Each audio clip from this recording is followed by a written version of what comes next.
누가복음 7장. 백인대장의 믿음. 예수님께서 백성에게 하실 말씀을 다 마치신 다음 카파르나움으로 들어가셨습니다. 그때 어떤 백인대장의 종이 병들어 죽게 되었는데 그 종은 백인대장이 소중히 여기는 사람이었습니다. 백인대장은 예수님의 소문을 듣고 유다인들의 원로 몇 사람을 그분께 보내어 와서 자기 종을 살려달라고 청했습니다. 그들이 예수님께 가서 간곡히 청했습니다. 그는 선생님께서 그 일을 해주실 만한 사람입니다. 그는 우리 민족을 사랑하고 우리에게 회당을 지어주기까지 하였습니다. 예수님께서 그들과 함께 가셨습니다. 그분께서 그 집에서 멀지 않은 곳에 이르셨을 때 백인대장이 친구들을 보내어 예수님께 말했습니다. 주님, 수고하실 것 없습니다. 저는 주님을 제 지붕 아래로 모실 자격이 없습니다. 그래서 제가 직접 주님께 나아갈 엄두도 내지 못하였습니다. 그저 말씀만 하시어 제 종을 낫게 해 주십시오. 저도 상관의 명령에 복종하는 사람이고 제 밑에도 병사들이 있어서 제가 이 사람에게 가라 하면 가고 저 사람에게 오너라 하면 오고 제 종에게 이것을 하여라 하면 합니다. 예수님께서 이 말을 들으시고 그에게 감탄하셨습니다. 그리고 따라오는 군중에게 돌아서서 말씀하셨습니다. 내가 너희에게 말한다. 이스라엘에서도 이런 믿음을 본 적이 없다. 파견되었던 사람들이 집으로 돌아가 보니 그 종은 건강해져 있었습니다. 과부의 아들을 살리시다. 그 뒤에 예수님께서 나인이라는 고을로 가셨습니다. 제자들과 많은 군중이 그분과 동행하였습니다. 예수님께서 고을 문에 가까이 가셨을 때 마침 어떤 과부의 외아들이 죽어 나오는 참이었습니다. 그 고을 사람들이 많이 그 과부와 함께 있었습니다. 주님께서 과부를 보시고 가엾은 마음이 드시어 울지 마라 하고 그에게 말씀하셨습니다. 그러고 나서 가까이 가시어 관에 손을 대시니 맨 사람들이 멈추어 섰습니다. 예수님께서 젊은이야, 내가 너에게 말한다. 일어나라 하고 말씀하셨습니다. 그러자 죽은 이가 일어나 앉아서 말을 하기 시작했습니다. 예수님께서는 그를 어머니에게 돌려주셨습니다. 사람들은 모두 두려움에 사로잡혀 하느님을 찬양하며 말했습니다. 위대한 예언자가 우리 가운데에서 일어나셨다. 또 하느님께서 당신 백성을 찾아오셨다. 예수님에 관한 이 소문이 온 유다와 그 인근 지방에 두루 퍼졌습니다. 세례자 요한의 질문. 요한의 제자들이 이 모든 일을 그에게 알렸습니다. 그러자 요한은 제자 가운데 둘을 불러 주님께 보내며 여쭙게 했습니다. 오실 분이 선생님이십니까? 아니면 저희가 다른 분을 기다려야 합니까? 그들이 예수님께 와서 말했습니다. 세례자 요한께서 저희를 선생님께 보내시며 오실 분이 선생님이십니까? 아니면 저희가 다른 분을 기다려야 합니까? 하고 여쭙게 하셨습니다. 바로 그때 예수님께서는 병자와 질병에 시달리는 이들과 악령 들린 이들을 많이 고쳐주시고 눈먼 이들을 많이 보게 해주셨습니다. 그리고 그들에게 대답하셨습니다. 가서 너희가 보고 들은 것을 요한에게 알려라. 눈먼 이들이 보고 다리 저는 이들이 제대로 걸으며 나병 환자들이 깨끗해지고 귀먹은 이들이 들으며 죽은 이들이 되살아나고 가난한 이들이 복음을 듣는다. 나에게 의욕을 품지 않는 이는 행복하다. 요한의 사자들이 떠나자 예수님께서 군중에게 요한에 관하여 말씀하기 시작하셨습니다. 너희는 무엇을 보러 광야에 나갔느냐? 바람에 흔들리는 갈대냐? 그러면 너희는 무엇을 보러 나갔느냐? 고운 옷을 입은 사람이냐? 화려한 옷을 입고 사치스럽게 사는 자들은 왕궁에 있다. 그러면 너희는 무엇을 보러 나갔느냐? 예언자냐? 그렇다. 내가 너희에게 말한다. 예언자보다 훨씬 위대한 인물이다. 성경에 보라, 내가 내 앞에 내 사자를 보낸다. 그가 내 앞에서 내 길을 닦으리라. 하고 기록된 이가 바로 요한이다. 내가 너희에게 말한다. 여자에게서 태어난 이들 가운데 요한보다 큰 인물은 없다. 그러나 하느님 나라에서 가장 작은 이라도 요한보다 크다. 이 말씀을 들은 온 백성과 세리들까지도 요한에게 세례를 받아 하느님께서 의로우시다는 것을 인정하였습니다. 그러나 바리사이들과 율법 교사들은 요한에게서 세례를 받지 않아 자기들에 대한 하느님의 계획을 저버렸습니다. 그러니 이 세대 사람들을 무엇에 비길 수 있겠느냐? 그들은 무엇과 같으냐? 그들은 장터에 앉아 서로 부르며 우리가 피리를 불어주어도 너희는 춤추지 않고 우리가 곡을 하여도 너희는 울지 않았다 하고 말하는 아이들과 같다. 사실 세례자 요한이 와서 빵도 먹지 않고 포도주도 마시지 않자 너희는 저자는 마귀가 들렸다 하고 말한다. 사람의 아들이 와서 먹고 마시자 너희는 보라 저 사람은 먹보요 술꾼이며 세리와 죄인들의 친구다 하고 말한다. 지혜가 옳다는 것은 그 모든 자녀가 증명한다. 죄 많은 여자를 용서하시다. 바리사이 한 사람이 예수님께 자기와 함께 음식을 드시자고 청하였습니다. 그래서 예수님께서는 그 바리사이의 집에 들어가시어 식탁에 앉으셨습니다. 그런데 그 고을에 죄인인 한 여자가 있었습니다. 그 여자는 예수님께서 바리사이의 집에서 음식을 드신다는 것을 알고 향유가 든 옥합을 가지고 와서 예수님 발치 뒤에 서서 울며 눈물로 그분의 발을 적시기 시작하였습니다. 그러고는 자기의 머리카락으로 그 발을 닦고 입을 맞추며 향유를 부어드렸습니다. 예수님을 초대한 바리사이가 그것을 보고 속으로 생각했습니다. 저 사람이 예언자라면 자기에게 손을 대는 여자가 누구이며 어떤 사람인지 알 텐데 저 여자는 죄인이 아닌가? 그러자 예수님께서 그에게 시몬아, 내게 할 말이 있다 하고 말씀하셨습니다. 그가 스승님, 말씀하십시오 하자 예수님께서 이르셨습니다. 어떤 채권자에게 빚진 사람이 둘 있었다. 한 사람은 500데나리온을 빚지고 다른 사람은 50데나리온을 빚졌다. 그들이 갚을 길이 없자 채권자는 둘 다 탕감해 주었다. 그러면 둘 가운데 누가 그를 더 사랑하겠느냐? 시몬이 제 생각으로는 더 많이 탕감받은 사람일 것 같습니다 하고 대답하자 예수님께서 그에게 옳게 판단하였다 하고 말씀하셨습니다. 그러고 나서 그 여자 쪽으로 돌아서시며 시몬에게 이르셨습니다. 이 여자를 보아라. 내가 내 집에 들어왔을 때 너는 나에게 발 씻을 물도 주지 않았다. 그러나 이 여자는 눈물로 내 발을 적시고 자기 머리카락으로 닦아 주었다. 너는 나에게 입맞춤을 하지 않았다. 그러나 이 여자는 내가 들어올 때부터 줄곧 내 발에 입을 맞추었다. 너는 내 머리에 기름을 부어주지 않았다. 그러나 이 여자는 내 발에 향유를 부어주었다. 그러므로 내가 너에게 말한다. 이 여자는 많은 죄를 용서받았다. 그래서 큰 사랑을 드러낸 것이다. 그러나 적게 용서받은 사람은 적게 사랑한다. 예수님께서 그 여자에게 내 죄는 용서받았다 하고 말씀하셨습니다. 그러자 함께 식탁에 앉아있던 이들이 속으로 생각하기 시작했습니다. 저 사람이 누구이기에 죄까지 용서해 주는가?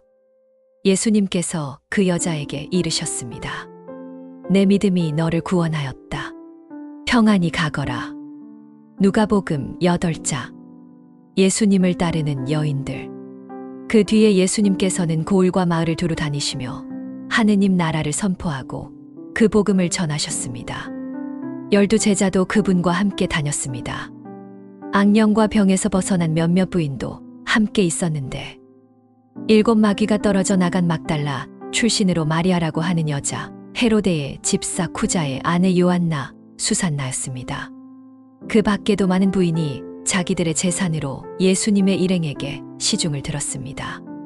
씨 뿌리는 사람의 비유. 많은 군중이 모여들고 또 각 고을에서 사람들이 예수님께 나아오자 그분께서 비유를 들어 말씀하셨습니다. 씨 뿌리는 사람이 씨를 뿌리러 나갔다. 그가 씨를 뿌리는데 어떤 것들은 길에 떨어져 사람들에게 짓밟히고 하늘의 새들이 먹어버렸다. 어떤 것들은 바위 위에 떨어졌다. 그것들은 싹이 돋아났지만 수분이 없어서 말라버렸다. 또 어떤 것들은 가시덤불 속에 떨어졌다. 가시덤불도 함께 자라서 그것들을 숨막히게 하였다. 그러나 어떤 것들은 좋은 땅에 떨어져 자라서 100배의 열매를 맺었다. 이렇게 말씀하시고 나서 듣는 귀 있는 사람은 들어라 하고 외치셨습니다.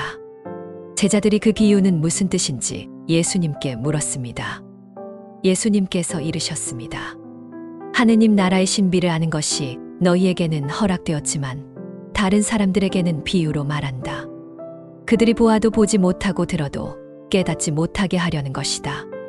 그 비유의 뜻은 이러하다. 씨는 하느님의 말씀이다. 길에 떨어진 것들은 말씀을 들은 사람들이다. 그러나 악마가 와서 그들이 믿어 구원받지 못하도록 그들 마음에서 그 말씀을 앗아가 버린다. 바위 위에 떨어진 것들은 말씀을 들을 때에 기쁘게 받아들이지만 뿌리가 없는 사람들이다. 그들은 얼마 동안은 믿다가도 시련 때에는 떨어져 나간다. 가시덤불 속에 떨어진 것은 말씀을 들은 사람들이다. 그러나 살아가면서 재물과 쾌락의 숨이 막혀 열매를 맺지 못한다.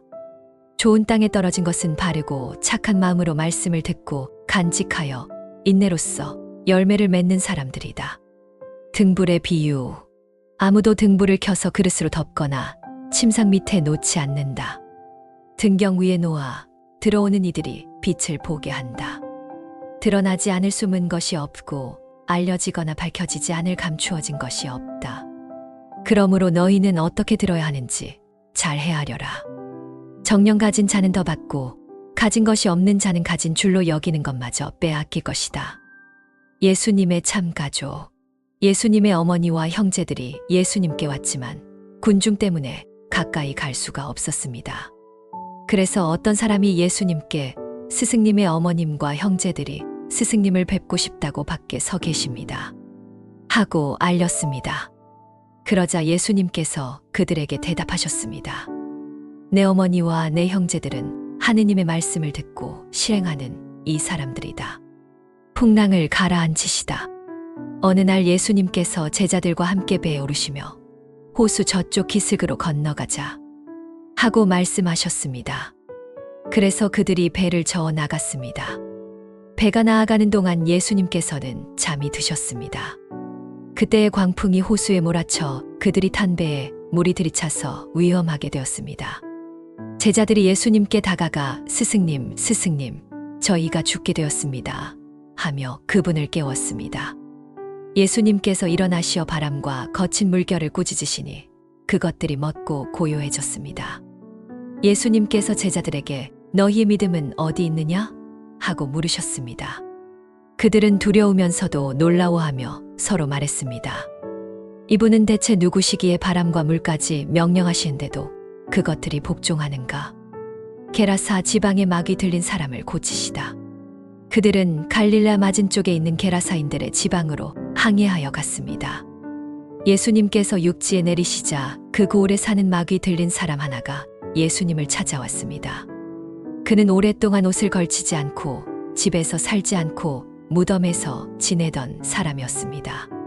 그가 예수님을 보고 그분 앞에 엎드려 큰 소리로 외쳤습니다. 지극히 높으신 하느님의 아드님 예수님, 당신께서 저와 무슨 상관이 있습니까? 당신께 청하오니 저를 괴롭히지 마십시오. 이는 예수님께서 더러운 영에게 그 사람에게서 나가라고 명령하셨기 때문입니다. 그 영은 여러 번 그 사람을 사로잡았는데 그럴 때마다 사람들이 그를 쇠사슬과 족쇄로 묶어 가두어도 그것들을 끊어버리고 마귀에게 내몰려 광야로 나가곤 하였습니다. 예수님께서 내 이름이 무엇이냐? 하고 물으시자 그가 군대입니다. 하고 대답하였습니다. 많은 마귀가 그 사람 안에 들어 있었기 때문입니다. 마귀들은 자기들을 지하의 심연으로 들어가라고 명령하지 말아 달라고 예수님께 간청하였습니다. 마침 그곳 산에 많은 돼지, 떼가 먹이를 찾고 있었습니다.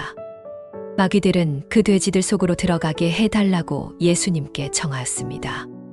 예수님께서 허락하시자 마귀들은 그 사람에게서 나와 돼지들 속으로 들어갔습니다. 그러자 그 돼지떼가 호숫가의 벼랑에서 내리달려 호수에 빠져 죽고 말았습니다. 돼지를 치던 이들이 그 일을 보고 달아나 고울과 촌락에 알렸습니다. 사람들은 그 일을 보러 나왔다가 예수님께 와서 마귀들이 떠나간 그 사람이 옷을 입고 제정신으로 예수님 발치에 앉아 있는 것을 보고는 두려워했습니다. 목격자들은 마귀 들렸던 그 사람이 어떻게 구원받았는지 그들에게 알려주었습니다. 그러자 게라사인들의 온 지방 백성이 두려움에 사로잡혀 예수님께 자기들에게서 떠나 주십사고 청하였습니다. 예수님께서 배에 올라 돌아가시는데 마귀들이 떠나간 그 사람이 예수님과 함께 있게 해달라고 청하였습니다.